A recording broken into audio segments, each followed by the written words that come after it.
Wait, hold up. This is gonna be my thumbnail. It's great. This shit is dripping all over me. Before you watch this video, comment down below what your go-to drink is, your go-to drink order. And I'll tell you what that says about you. In my opinion, obviously. It's not fact-based, but it is experience.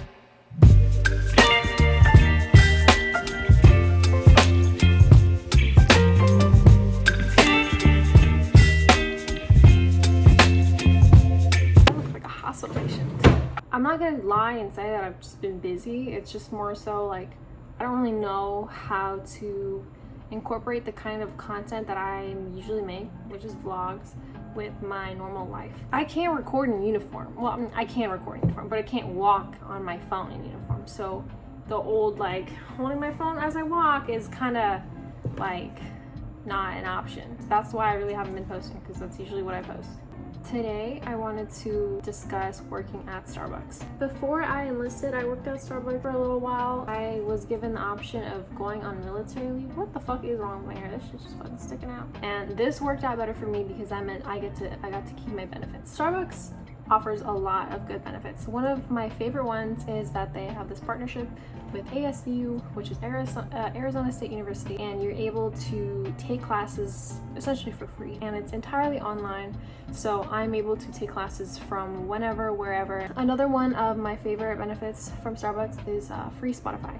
Apparently, like, some people get it taken out of their paycheck. I never got it taken out of my paycheck. When I worked there, it was definitely still like kind of COVID era, and we were able to get a free food item and a free drink item every single day, regardless of whether or not you worked that day. But ever since then, they updated that, so you no longer can do that, but you do get free items like a free drink and a food that like every shift that you work.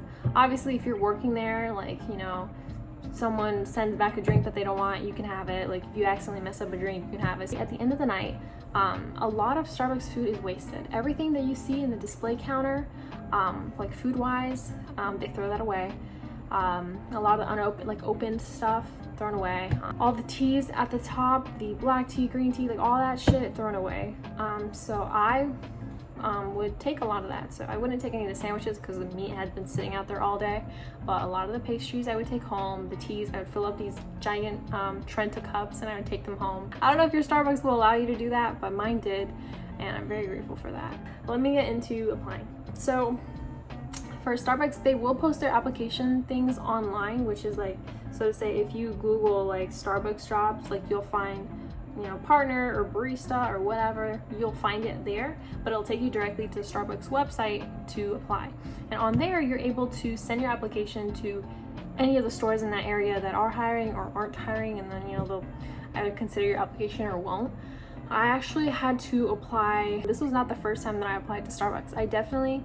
This is probably the second or third, and I think this was the first time I got hired. I don't know if it's because I was now 18, because I don't really remember if there were any minors working at my store, because obviously they're restricted to certain hours, especially in California. Like, they're very strict with it, and, you know, no manager wants to go against that. I do believe that my age was probably, you know, one of the reasons that they didn't hire me before. If you're under 18, I mean, go ahead, you know, they're not gonna stop you. You should be at least 16 to apply, and, you know, they'll consider you.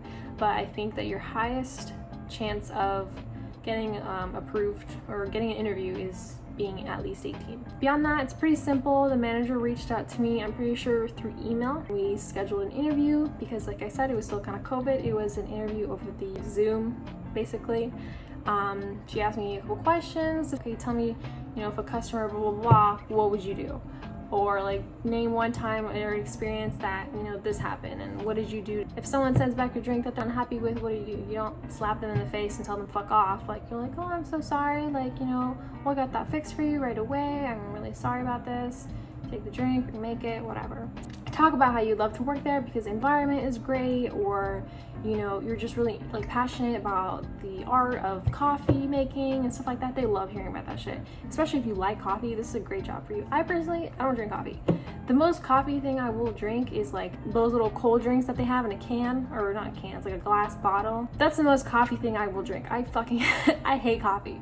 Being there, I had to try so many different kinds of coffee. So once you do get hired, there are some online courses courses that you have to take before you can start working. And for me, they allowed me to come in, clock in, and take those courses during my shift. And it's mostly just like the history of Starbucks, like, you know, this is where we source our beans from, or our coffee beans, and this is where whatever, and this is where the first store was founded, and it's like a lot of stuff like that. And then there's like questions at the end. The questions are pretty simple. It's in the text, you literally just need to read it. But yeah, it's really not that hard, honestly, just the application process. As soon as you get an interview and they like you, like from there on, it's pretty much smooth sailing. So you just take those courses and then they start putting you to work. So I think that one of the first things I did was like warming, because it's very easy. You literally just grab the receipt, fucking butter croissant, pop it in that bitch, put it in a little envelope and take it, whether it's drive-thru or whether it's in the cafe or mobile order or whatever. Take it over there. Not a huge deal. Eventually, I was very nervous, but they start putting you on like DTO, which is drive-thru order. That's the part I was most nervous about because I didn't know everything that well yet, but you will learn it pretty soon. And there are always people there to help you because you're not the only one with the headset on most of the time, unless you're like very understaffed. Usually there will be someone else with the headset on available to help you out. Like just they'll cut in and be like, hey, you know, sorry, 1 second. It's mostly just a job that you need to really be there, put in the hours, and you'll learn. It's like, which is most jobs, but like some jobs you can learn when you're not there. Starbucks is not one of those. Like you can't, I mean, you can learn the formulas. Like one of my team leads did something really nice, which was she took a cup, hot and cold of each size, and like labeled them. And then basically, you know, I was able to take those home with me and then learn like just by looking at it what size cup it is, because there is a difference. Before you get put on drive-thru order, I think you should definitely try to familiarize yourself with the layout of what is on the screen. The good thing is that it doesn't really change unless more things are added or taken away, so everything is going to be in the same place. So you just need to know where this stuff is, because people are going to order really fast, especially in the drive-thru. So and it's hard to hear them too, so you need to fucking know where everything is. To make the drinks, it's cold bar and hot bar usually.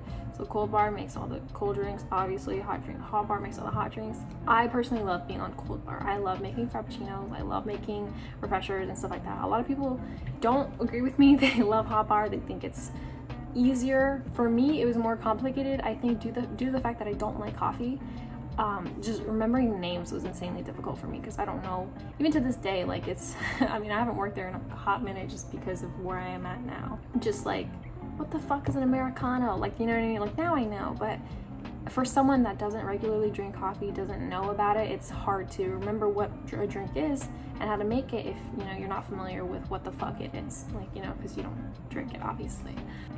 Also, there's like a morning shift versus a night shift. The culture between the two is very different. So I did work like 1 or 2 morning shifts. I was mostly a closer, so I never really had to work morning shifts unless I was covering somebody.